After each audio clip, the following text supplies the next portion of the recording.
What if I told you that the two greatest wars in human history weren't really the same story at all? Most people think of them as sequels. World War I, then World War II. Part 1 and Part 2 of the same nightmare.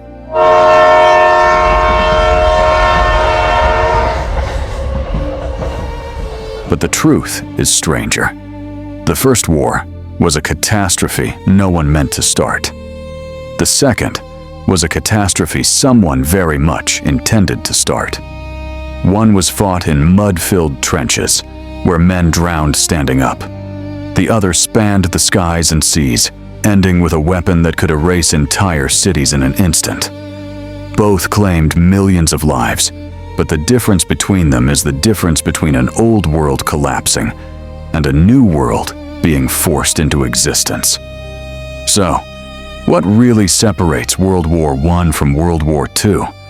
And why does that difference still shape our lives today? It is July 1914.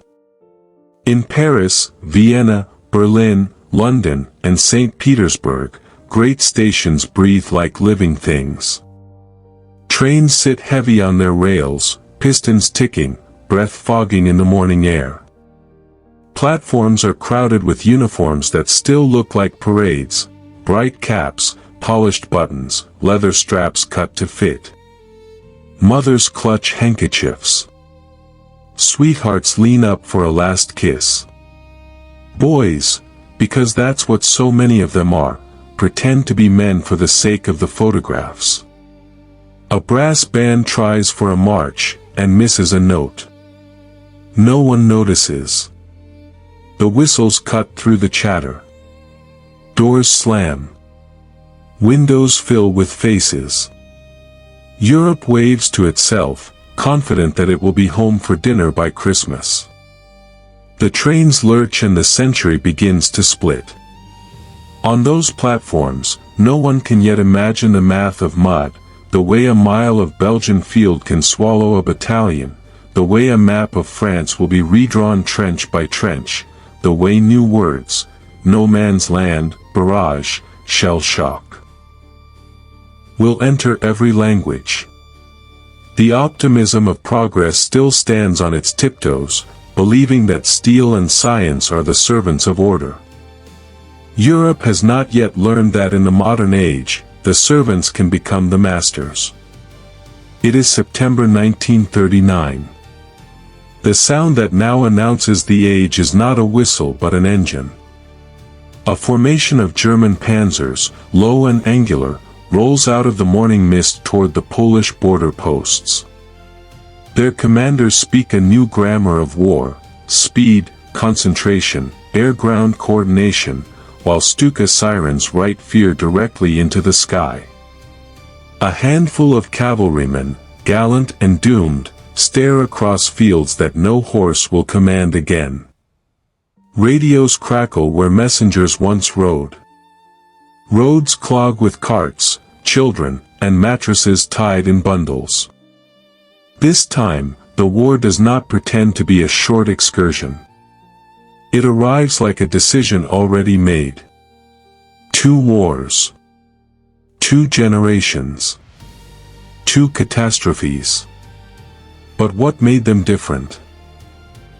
And why do their shadows still fall over us today? Listen closely, and the differences declare themselves. In 1914, Europe backs into war as though tripping over its own furniture, alliances tightening, telegrams misunderstood, timetables dictating destinies. Cabinets argue in oak-paneled rooms about prestige, honor, and balance. Men think they are defending an order. In truth, they are dissolving one. In 1939, a man stands at the center and wills the world to burn. The speeches are not about balance, they are about race, empire, and vengeance. Where the first war is born of imperial miscalculation, the second is born of ideology sharpened into a knife. In 1914, armies march in rows toward a future they assume will behave. Trench lines carve into the earth like scars, and the chief strategist is attrition, the grinding calculation that more shells and more bodies will eventually move the line by yards. Gas drifts. Whistles blow. Men go over the top into a geometry of wire and machine fire.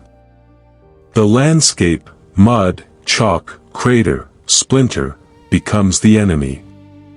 In 1939, the battlefield refuses to stand still.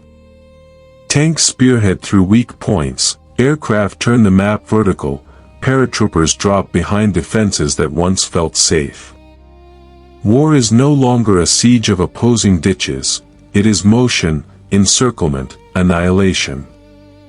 In 1914, the civilian is mostly a spectator, hungry and grieving, watching trains leave and telegrams arrive. In 1939, the civilian becomes a target. Coventry, Rotterdam, Warsaw, Hamburg, Dresden, cities discover that modern industry can be unbuilt from the sky faster than it was ever constructed from the ground. Blackouts become liturgies, cellars become pews.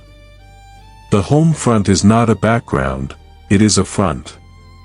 In 1914, the empires that go to war do not suspect they are writing their own obituaries.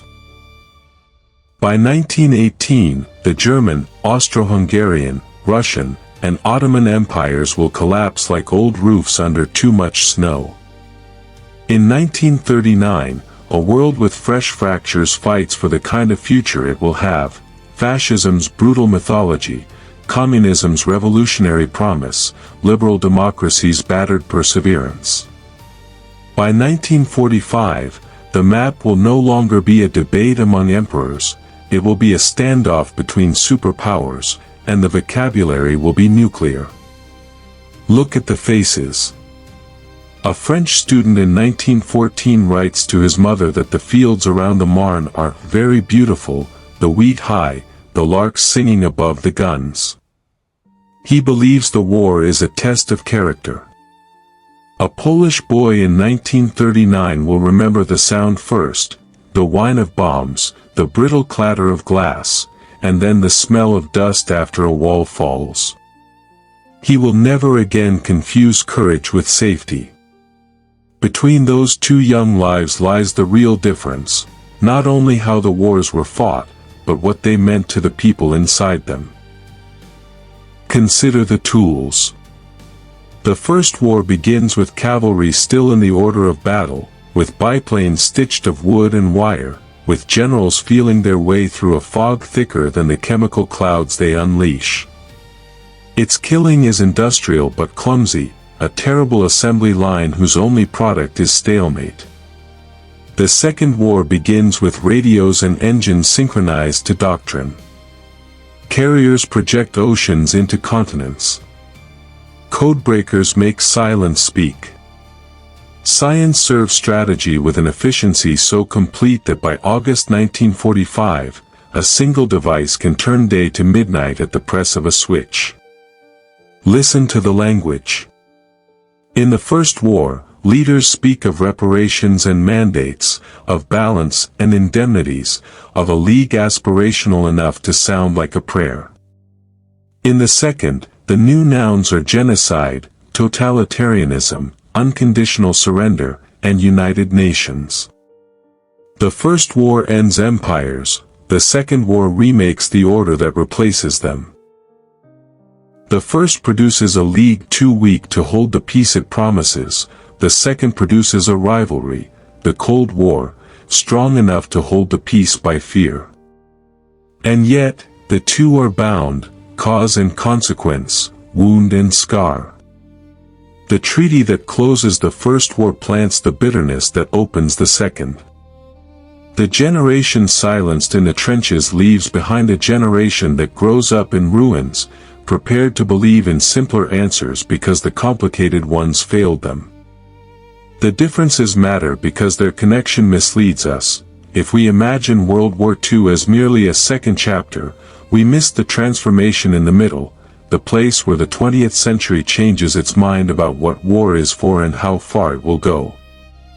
This film is not a march from 1914 to 1945 with a stop for intermission. It is an autopsy of two different disasters. We will stand in the stations, and we will stand on the borders. We will feel the mud draw at our boots, and we will feel the ground shake beneath our feet.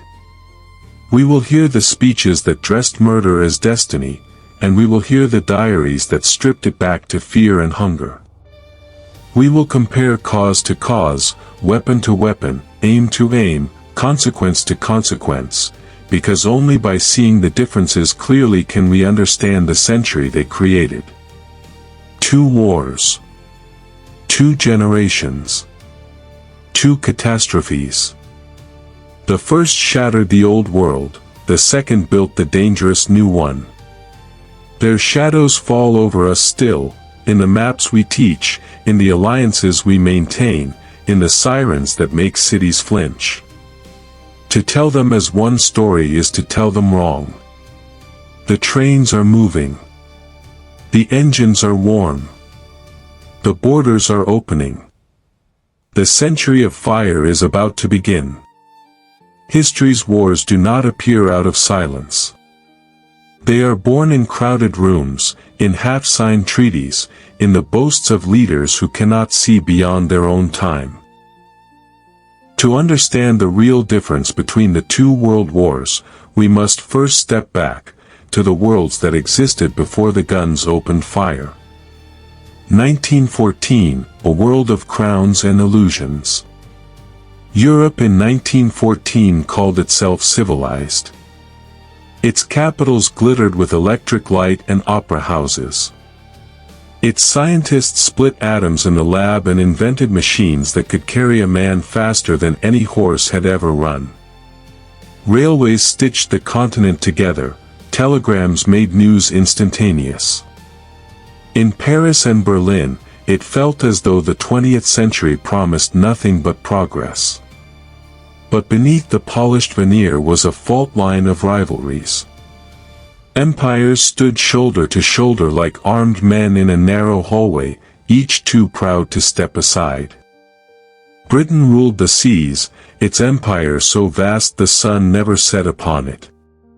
Germany, a young but ambitious power, looked outward with hungry eyes, its factories roaring and its Kaiser dreaming of colonies. France still ached from the defeat of 1871, the humiliation of Alsace-Lorraine seared into its national memory.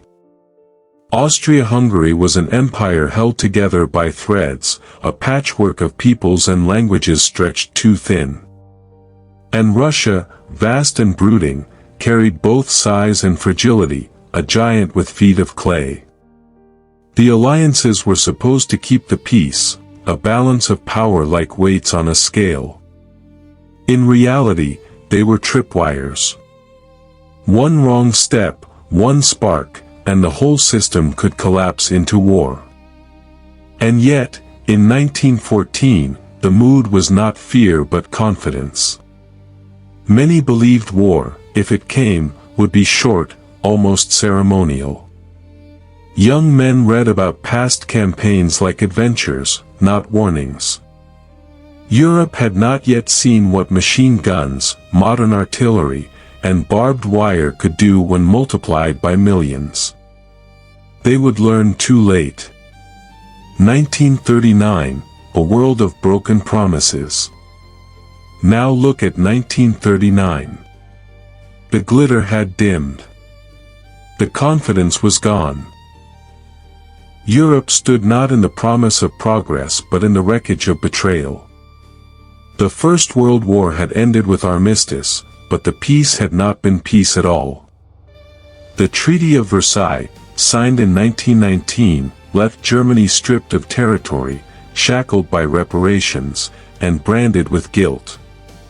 A generation of Germans grew up believing themselves punished not for defeat but for existence.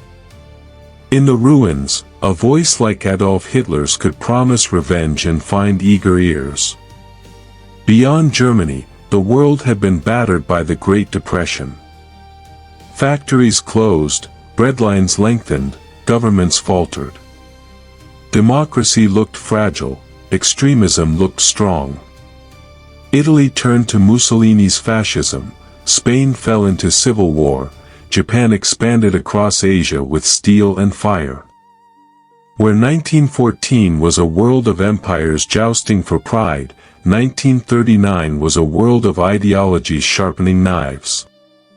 This time, it was not monarchs in gilded halls who steered nations. It was dictators, gripping microphones, filling stadiums with chants, draping flags over every wall. Fascism promised strength through submission.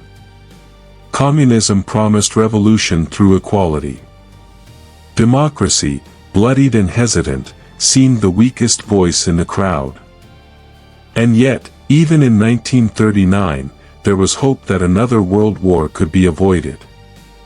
At Munich in 1938, Britain and France bargained with Hitler, handing him Czechoslovakia in the belief that appeasement might keep the peace. "Peace for our time," Neville Chamberlain declared. But peace was already dead, smothered under the boots of armies preparing to march. The contrast before the storm. Here lies one of the real differences. In 1914, war came almost by accident, a pistol shot in Sarajevo, a chain of alliances pulling nations in against their own hesitation. It was like sleepwalkers tumbling into fire. In 1939, war came by intent. The deliberate vision of men who craved it, prepared for it, and sold it to their people as destiny. One was the product of miscalculation.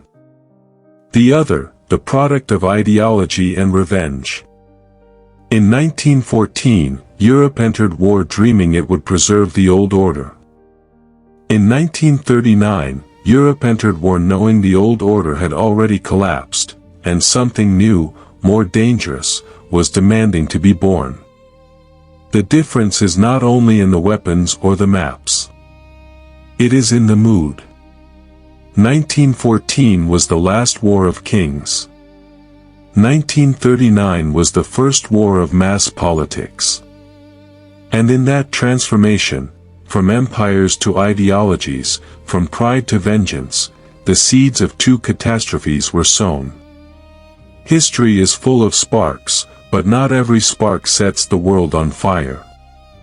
In 1914 and in 1939, the flames began differently, one accidental, one deliberate. This difference is the heartbeat of our story. 1914, a gunshot in Sarajevo. On the morning of June 28, 1914, a young man with a pistol stepped out of a crowd in Sarajevo. His name was Gavrilo Princip, a Bosnian Serb nationalist. His target, Archduke Franz Ferdinand, heir to the Austro-Hungarian throne. The first grenade thrown that day missed. But fate, careless and cruel, turned the Archduke's car down the wrong street an hour later. Princip was standing there. 2 shots, one into the Archduke's neck, one into his wife's stomach. By the time their car rolled to the governor's residence, both were dead. It should have been a regional crisis. Empires had endured assassinations before. But Austria-Hungary saw an opportunity to strike at Serbia, its troublesome neighbor. Serbia turned to Russia for protection. Austria turned to Germany for support. Russia looked to France. France counted on Britain. Like dominoes, alliances tilted into action. No statesman truly wanted a general European war, yet none dared to step back. Mobilization timetables, secret treaties, and fears of humiliation drove each cabinet toward decisions they could not reverse. Diplomacy collapsed not with a shout but with a tangle of telegrams. By early August, Europe was burning. The First World War was not launched with cheering crowds alone, it was launched with a chain reaction, too complex for its own makers to control. It was, in essence, a war Europe tripped into. 1939, the tanks roll into Poland. Now turn to September 1st, 1939. There is no accident here. No stray bullet, no wrong turn. Instead, there is a plan long in the making. At dawn, German panzers rolled across the Polish frontier. Dive bombers screamed above Warsaw. Radio stations were silenced, bridges blown, troops advancing with terrifying speed. Adolf Hitler had prepared the world for this moment with years of speeches, rearmament, and defiance of treaties. He had annexed Austria in 1938 without a shot. He had swallowed Czechoslovakia with the world watching helplessly. Each step had been a test, and each time the world blinked. But Poland was different. Britain and France, belatedly aware that appeasement had failed, declared war. This was not a stumble into conflict. This was deliberate aggression, a dictator willing war into being, shaping it to his vision. Here, too, another power played its hand. Just days before the invasion, Germany signed the Molotov-Ribbentrop Pact with the Soviet Union, a cold calculation to divide Eastern Europe between them. Where in 1914 alliances had pulled nations into unintended war, in 1939 alliances were forged precisely to make war possible. The difference could not be sharper. In 1914, the war ignited almost by mistake, the pistol of an assassin triggering a web of alliances too brittle to bend. In 1939, the war ignited because a man wanted it, planned it, and built the machinery to make it inevitable. The First World War began with a funeral procession. The Second began with a blitzkrieg. One spark was a chance event in a provincial city. The other was a calculated strike broadcast to the world. Imagine being a soldier at the start of each war. In 1914, a German conscript writes in his diary, "We are going to teach the Serbs a lesson. Surely this war will be over in a few weeks." His words carry naivety, confidence, even eagerness. In 1939, a Polish villager remembers, "We woke to the sound of bombs. The earth shook." It was not war declared. It was war already upon us. There is no illusion of quick victory, only the terror of being the first victim of a storm. Here is the truth: World War I was born of entanglements, pride, and miscalculations that spiraled out of control. World War II was born of ideology, vengeance, and ambition deliberately unleashed. The spark that lit the First War was a chance gunshot. The spark that lit the Second was the roar of engines crossing a border. And in that contrast lies the key, the difference between sleepwalking into disaster, and marching toward it with eyes wide open. Wars reveal the character of their age. The way they are fought tells us not only about weapons, but about the minds that wield them. The First World War and the Second World War were fought on the same continent, by overlapping generations, yet they could not have been more different in how they unfolded. The First World War, stalemate in the mud. Picture a Western Front trench in 1916. It stretches for miles, a jagged scar cut into the earth from the North Sea to Switzerland. The walls are lined with sandbags, timber, and the waterlogged clay of Flanders. The smell is overpowering: wet wool, sweat, rot, and death. When the whistle blows, men climb over the top. They advance in lines across no man's land, rifles at their shoulders, boots sinking into mud churned by shellfire. Ahead of them, barbed wire gleams in the pale sun. Beyond it, machine guns wait. A few yards are won at the price of thousands of lives. This is a war of attrition, not maneuver. Where a single battle like Verdun can drag on for 10 months and consume 700,000 lives without shifting the map by more than a few miles. The weapons of the age define the slaughter. Machine guns, firing 600 rounds a minute, scythe through ranks of men. Heavy artillery pounds the earth until entire forests vanish. Poison gas, chlorine, phosgene, mustard, creeps across the ground, blinding, burning, suffocating. Tanks appear, clumsy and slow, their engines coughing, often breaking down before they reach the enemy. Airplanes buzz overhead, but their role is scouting more than killing. In the First World War, the battlefield is static. The soldier's world is a rectangle of mud and wire. Victory is measured not in breakthroughs but in bodies counted and trenches held. It is a war of exhaustion, of patience, of endurance, the modern age fighting with ancient tactics, until technology outruns imagination. The Second World War, motion and fire. Now turn to September 1940. The French countryside is not scarred by endless trenches but shattered by speed. German tanks spear through defenses, supported by mobile artillery and squadrons of dive bombers. This is blitzkrieg, lightning war.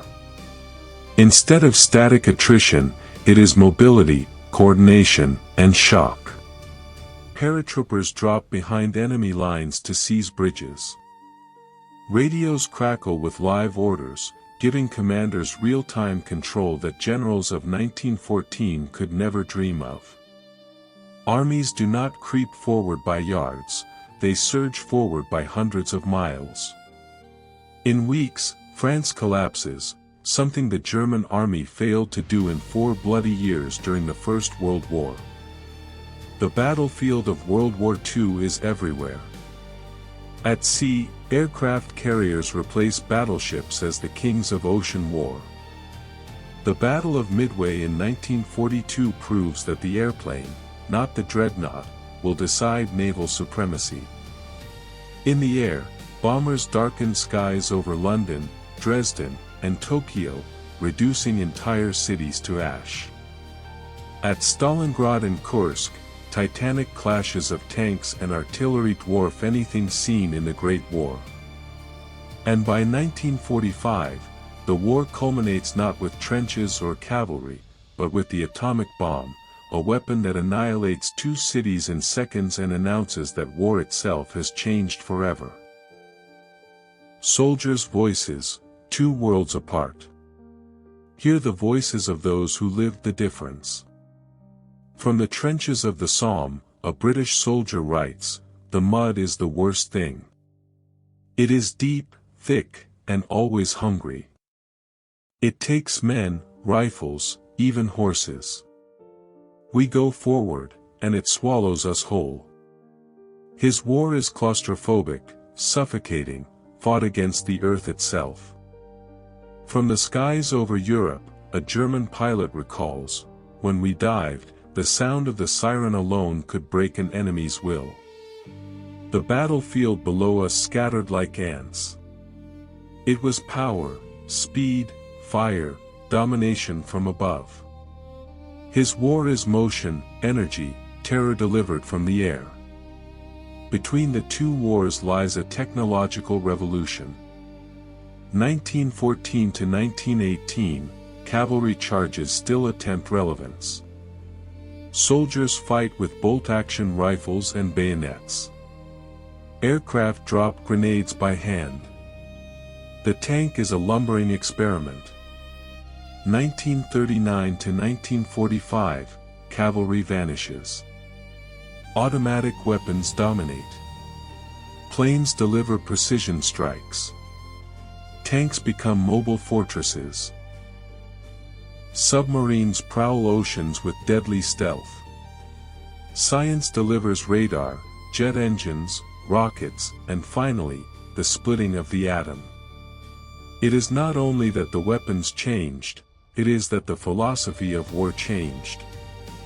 World War I sought to grind down the enemy by attrition.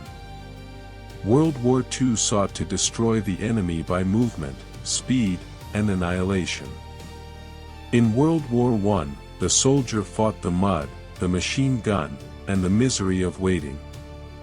In World War II, the soldier fought a storm that never stopped moving, tanks rushing, planes screaming, cities burning. One war was fought as though the past refused to die. The other was fought as though the future had already arrived. And together, they revealed the most brutal truth of the 20th century, that human beings could reinvent war not once, but twice, each time making it deadlier than before. If the First World War was a European fire that spread outward through the empires, the Second World War was a worldwide inferno that consumed every ocean and continent. The difference is not simply in scale, but in the way each war reshaped the very meaning of global. The First World War, Europe with colonial shadows. In 1914, the war began in the heart of Europe. Germany against France, Austria-Hungary against Russia, Britain guarding its balance of power. The colonies were drawn in not as equals, but as appendages of empire.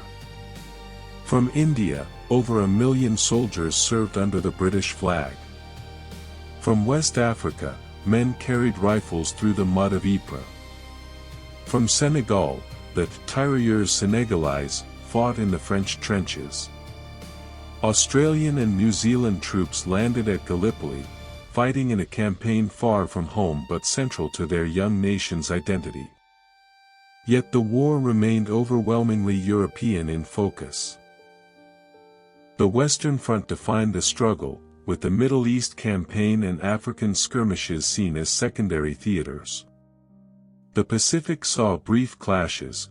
Japan seized German colonies in China and the Pacific Islands, but the Pacific was not yet a decisive battleground. In short, World War I touched the globe, but only because the globe belonged to empires. It was Europe's quarrel, exported by colonial rule. The Second World War, a truly world war. In 1939, the war began again in Europe, but it refused to stay there. This time, the fighting leapt oceans. Japan's expansion in Asia turned the conflict into a Pacific War as brutal as any in Europe. Nanjing burned in 1937, 2 years before Poland fell. By 1941, Japan's strike on Pearl Harbor dragged the United States into the war, transforming a continental conflict into a planetary one. The Pacific became a chessboard of islands, each name, Guadalcanal, Iwo Jima, Okinawa, carved into history by fire and blood. In North Africa, British, German, Italian, and later American forces clashed across deserts where the sun was as deadly as the enemy. At El Alamein in 1942, the tide began to turn, the Desert War proving that the outcome of the global struggle depended on battles fought far from Europe. In the Atlantic, U-boats stalked merchant convoys, trying to choke Britain into surrender. The sea became as lethal as any battlefield. In the skies, bombers crossed the Channel nightly, later stretching to rain destruction on Tokyo from American B-29s.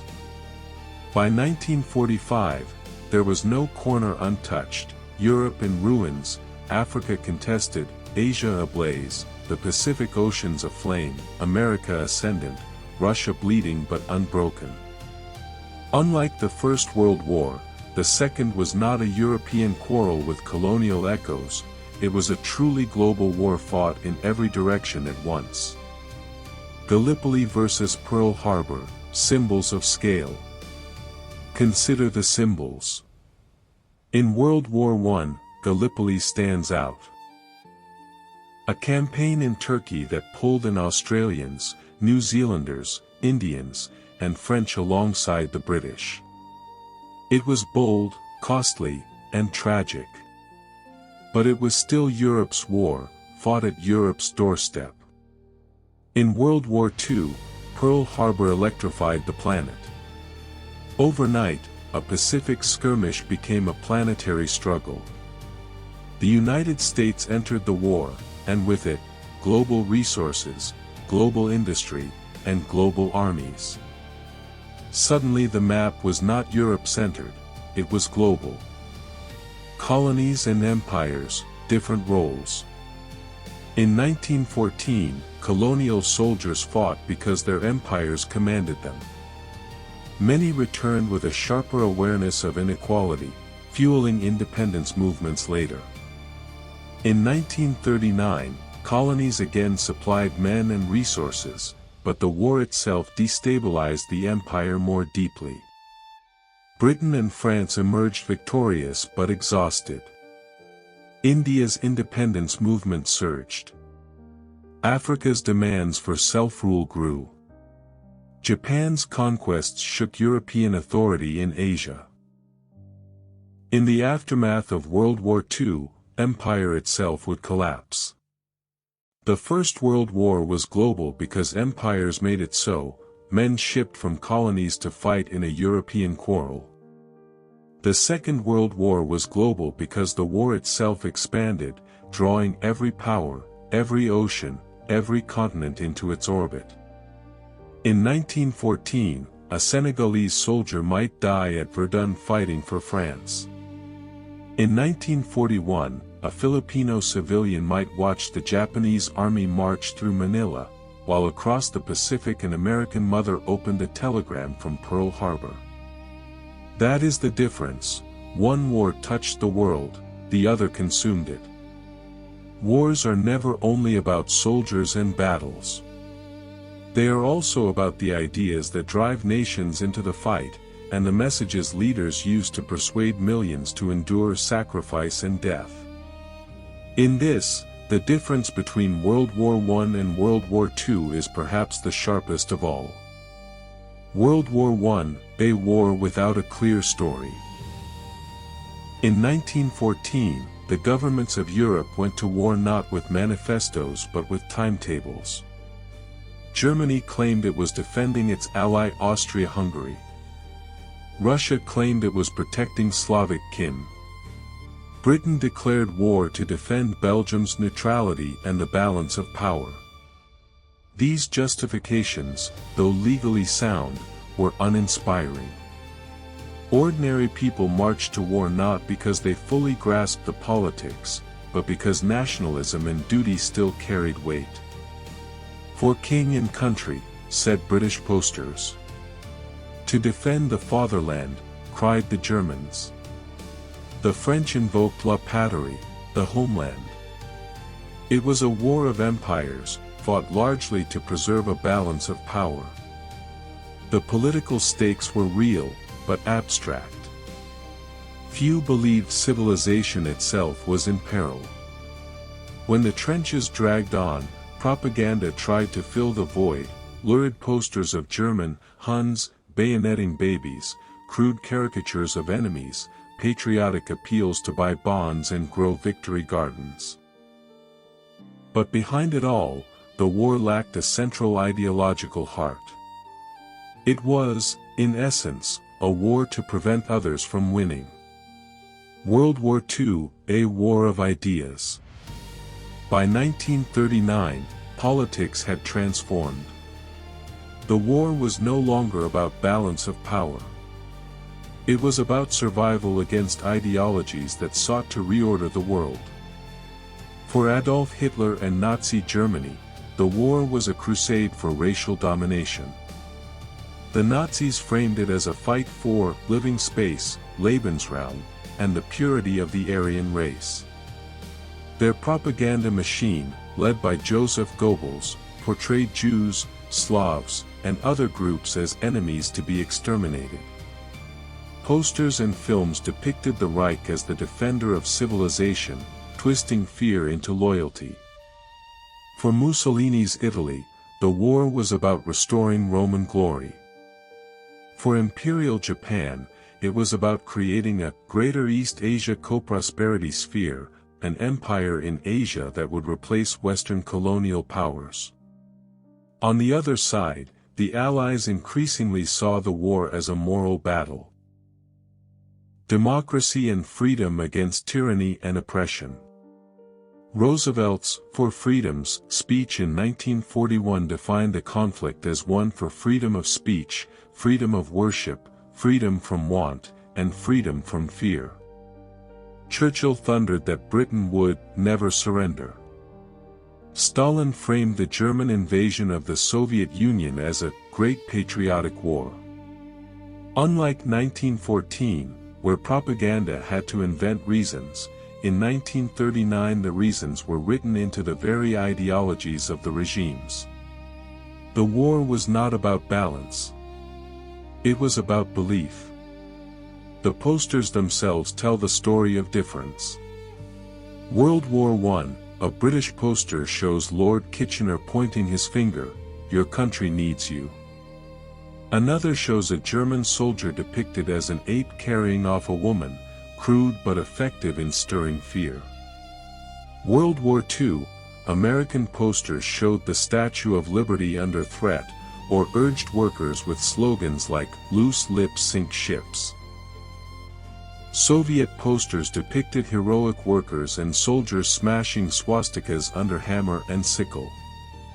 Nazi posters spread venomous anti-Semitism, portraying Jews as parasitic enemies. The tone shifted from appeals to duty to appeals to survival, justice, and destiny. The Holocaust, ideology made war. The most terrible distinction of all, in World War II, ideology was not just a background but a weapon. The Holocaust was not a side effect of war. It was central to Nazi ideology. 6 million Jews, alongside millions of Roma, disabled, political dissidents, and others, were systematically murdered. This kind of industrialized genocide had no precedent in the First World War. In 1914 to 1918, atrocities happened: the Armenian genocide, the starvation of civilians, brutal occupations. But in 1939 to 1945, extermination itself became a policy, a deliberate war aim. That is the grim difference ideology made. World War I. A war of empires, fought without a clear moral center, sustained by duty and nationalism.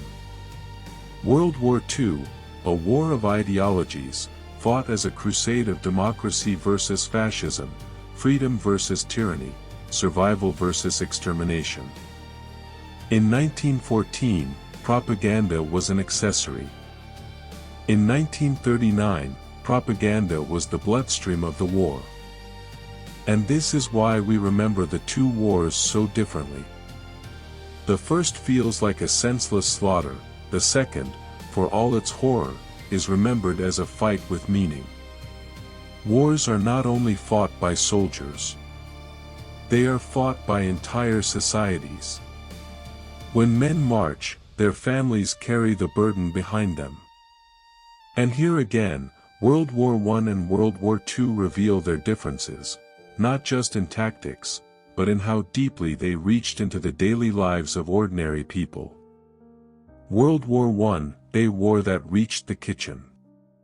In 1914, most Europeans expected a short war. By 1915, it was clear, this war would demand sacrifices far beyond the front line. Rationing became common.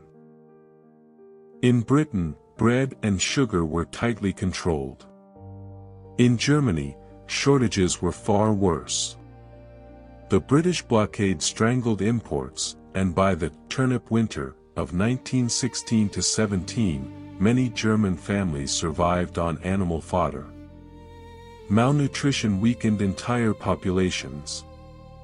Women entered factories in unprecedented numbers. In Britain and France, women worked in munitions plants, their skin yellowed by TNT chemicals. Posters celebrated them as munitionettes, though often without promising equal pay. Across Europe, women became tram conductors, postal workers, even farmers, roles previously reserved for men. Censorship shaped what people knew. Letters from the front were read by officers before being sent home. Newspapers spoke of victory even in stalemate. Propaganda urged citizens to buy war bonds and keep faith with the nation. Yet the home front in World War I was still one step removed. Civilians suffered hunger and grief, but they were not systematically targeted. The battlefield and the home were distinct, even if connected. World War II, a war that entered the living room. By 1939, the boundary was gone. The home was a battlefield. Civilians became primary targets. German bombs fell on London, Coventry, and Liverpool. British bombs struck Hamburg, Dresden, and Berlin. In Asia, Tokyo was reduced to ashes by American firebombing. In the Pacific, Manila, Nanjing, and Hiroshima bore witness to war's new reach. For the first time in history, more civilians than soldiers would die in a global conflict. Rationing was deeper, longer, and more organized. In Britain, every family carried ration books, limiting meat, eggs, and even clothing.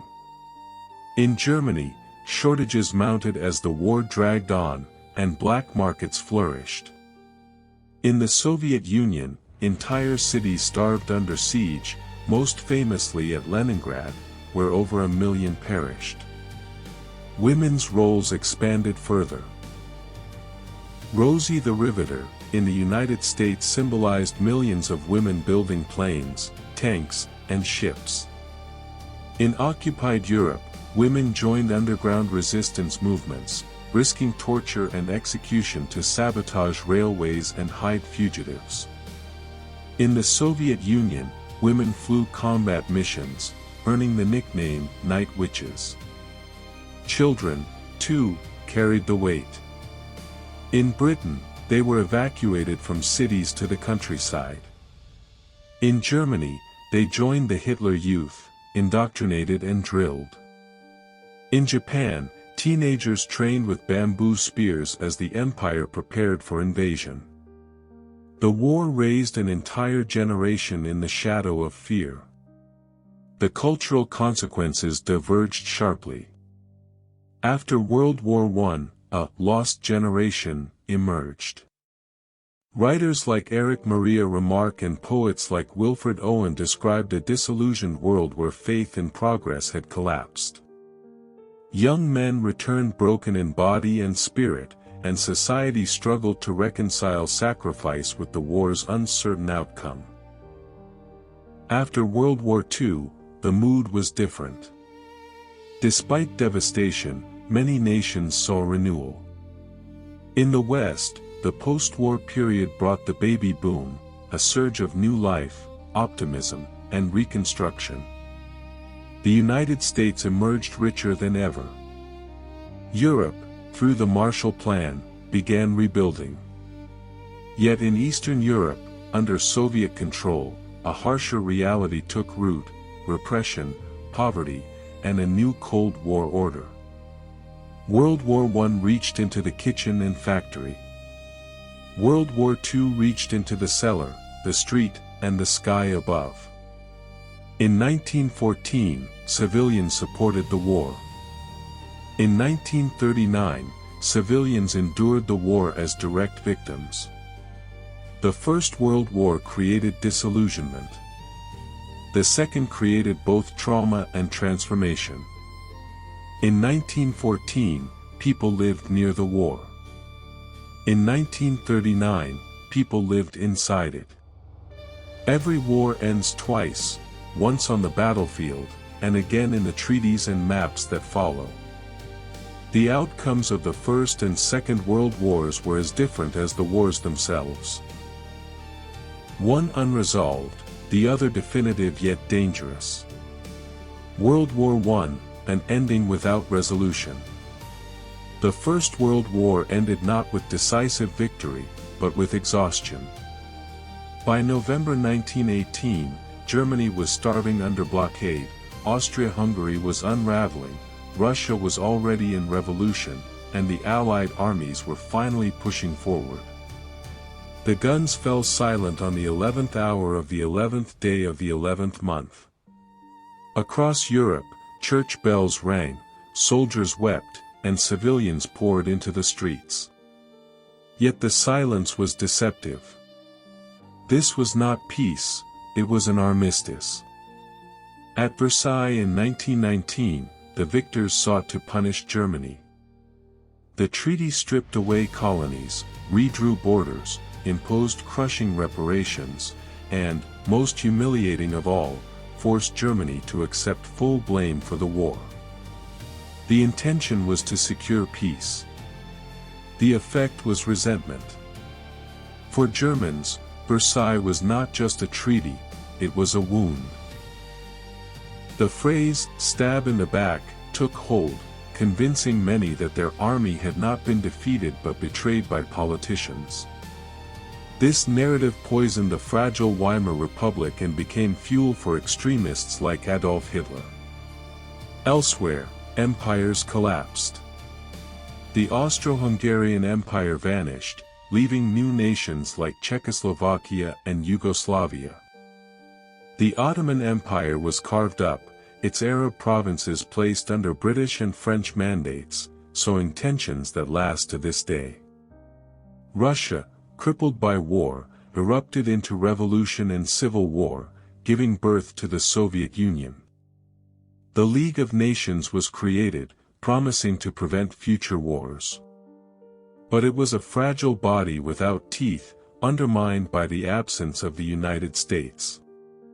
The outcome of the First World War was not stability, but a vacuum, a world where bitterness thrived and the seeds of a second, deadlier war were sown.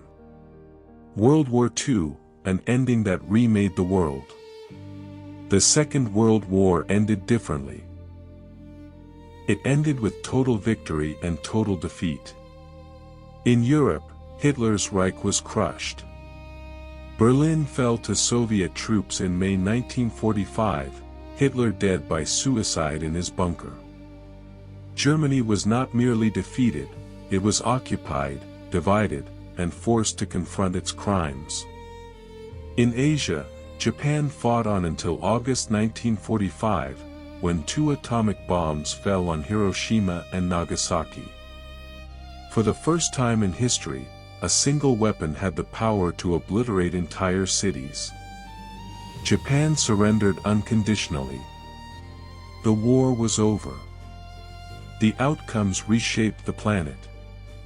Germany was divided into zones of occupation, later split into East and West. Japan was occupied by American forces and transformed into a democracy. Fascism was eradicated. Trials at Nuremberg and Tokyo held leaders accountable for crimes against humanity, a concept the First World War had never articulated. The Holocaust, revealed in full horror, forced the world to confront genocide with new urgency. From the ashes rose 2 new powers, the United States and the Soviet Union. Unlike in 1919, when victors fractured, in 1945 the victors hardened into rivals. The Cold War began almost immediately, dividing the world into East and West, capitalism and communism, NATO and the Warsaw Pact. The United Nations was established, stronger and broader than the League had ever been. Institutions like the IMF and World Bank were created to stabilize economies. Decolonization accelerated, as Asia and Africa demanded independence. Where World War I ended empires, World War II ended imperialism itself. Versailles versus Yalta and Potsdam. The contrast is striking. Versailles, 1919 punishment, resentment, fragility, and seeds of the next war. Yalta and Potsdam, 1945, redrawing the map, dividing spheres of influence, and creating institutions that still shape the modern world. The First World War ended with bitterness. The Second World War ended with a blueprint for a new order. Flawed, tense, but enduring. World War I ended the old world of monarchs and empires, but failed to build a stable replacement. World War II destroyed fascism and created a new balance of superpowers that still defines global politics today. One war left questions unanswered. The other forced answers, whether the world was ready or not. In this difference lies the reason we still speak of the failure of Versailles, but of the order of 1945. One collapsed into chaos. The other froze the world into a tense but lasting peace. Wars are often measured in battles and treaties, but their truest measure is in lives broken, families shattered, and futures stolen. The First and Second World Wars were both cataclysms, yet the scale and nature of their human cost reveal the deepest difference of all. World War I, the lost generation. Between 1914 and 1918, an estimated 16 million people died, 10 million soldiers, 6 million civilians. Another 20 million were wounded, many maimed for life. The soldier's life was often short and brutal. At the Somme in 1916, 60,000 British troops fell in a single day. At Verdun, 300,000 men died in a battle that lasted nearly a year. Young men who had grown up believing in honor and progress were instead swallowed by mud, gas, and endless barrages. Psychological wounds were just as deep. Shell shock, what we now call PTSD, left thousands unable to speak, sleep, or function. In hospital wards, doctors filmed men trembling uncontrollably, or unable to walk though their bodies were uninjured. A generation returned not as heroes, but as shadows of themselves. Civilians, too, suffered. The German blockade led to starvation. In the Ottoman Empire, the Armenian genocide claimed up to 1.5 million lives. Refugees streamed across borders, spreading influenza as they went. The war's end coincided with the Spanish flu pandemic, which killed more people than the war itself. The world called it the lost generation. Not simply because so many died, but because so many survivors lost faith in progress, in politics, in the future itself. World War II, humanity in ruins. The Second World War magnified the scale beyond comprehension. Between 70 and 85 million people died, more than 4 times the toll of the First World War. Civilians, not soldiers, made up the majority. On the Eastern Front, entire cities starved. At Leningrad, over 1 million perished in a siege that lasted 872 days. At Stalingrad, more than 2 million soldiers and civilians died in one battle alone. In China, the rape of Nanjing saw 300,000 civilians slaughtered in weeks. The Holocaust stands apart as a crime without precedent, 6 million Jews murdered in extermination camps, alongside millions of Roma, disabled, political prisoners, and others. Entire communities erased. Children herded into gas chambers. Families vanished into smoke. Ideology had turned war into genocide. The war's closing chapter introduced a new horror. Nuclear annihilation. Hiroshima and Nagasaki saw over 100,000 civilians killed instantly, tens of thousands more dying slowly from burns and radiation. For the first time in history, humanity held the power to destroy itself. The survivors carried scars deeper than wounds. In Europe, displaced persons camps held millions with no homes to return to. In Japan, Hibakusha, atomic bomb survivors, lived with lifelong stigma and sickness. In Germany and Eastern Europe, entire cities lay in rubble. Humanity had survived the war, but barely. Numbers compared. World War I, 16 million dead, 20 million wounded. World War II, 70 to 85 million dead, countless millions displaced. But behind the numbers lies the difference. World War I destroyed a generation of soldiers. World War II destroyed nations, communities, and civilizations. The First World War left Europe mourning its sons and doubting its leaders. The Second World War left the world mourning humanity itself, and fearing its own capacity for destruction. In 1918, the world asked, how could we let this happen? In 1945, the world asked, how can we survive ourselves? 2 wars. 2 generations. 2 catastrophes. For more than a century, people have spoken of the First and Second World Wars as if they were chapters of the same story. But they were not. They were different in cause, in character, in consequence. And those differences matter still. The First World War, the end of the old. World War I was the war that ended empires. The German Kaiser, the Russian Tsar, the Ottoman Sultan, the Austrian Emperor, all swept away in 4 years of slaughter.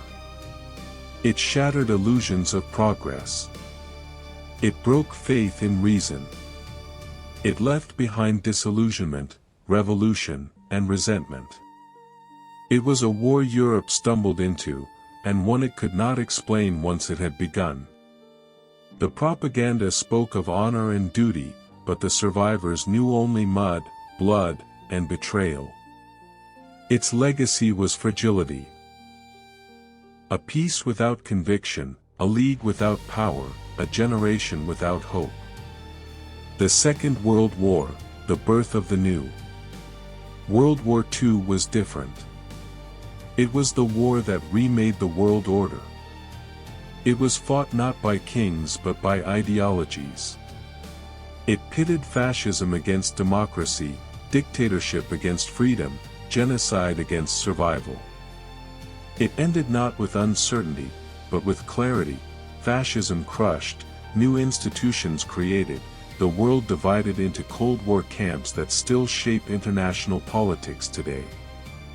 Its legacy was not fragility, but structure, the United Nations, NATO, the European Union's foundations, the nuclear balance. It forced humanity to look into the abyss of its own violence and vow never again, even as new wars made the vow fragile. The differences between the 2 wars are not just history lessons. They explain the world we live in. The collapse of empires after World War I set the stage for independence movements that define Africa and Asia today. The settlement of World War II set the stage for the Cold War, whose shadows linger in every nuclear treaty and geopolitical rivalry. The propaganda of 1914 showed how lies could sustain a war. The propaganda of 1939 showed how lies could exterminate a people. The trench stalemates of 1916 warned of technological slaughter. The atomic flash of 1945 warned of extinction. To mistake these wars as a single tragedy is to misunderstand our century. The first was the end of the old world. The second was the creation of the new. World War I taught humanity how easily we could destroy our illusions. World War II taught us how easily we could destroy ourselves. Their shadows fall over us still, in the alliances we form, in the weapons we fear, in the choices our leaders make. To remember the difference between them is not to divide history. It is to understand it. The first war shattered the old world. The second built the dangerous new one. And we are still living in its shadow. If the first war ended an age, and the second created the one we live in, then forgetting the difference is the most dangerous mistake we can make. History is still burning in our present, and if you want to understand the fires yet to come, stay with us, because the next story begins here. Subscribe, and never look at war, or the world, the same way again. What you just watched wasn't just history. It was a voice that refused to be forgotten. And there are so many more waiting to be heard. So if you felt something today, if the past reached out and touched you, then don't let it fade. Subscribe to Unique History Alive and walk with us, one buried truth at a time. Because history isn't dead. It's just been waiting for someone like you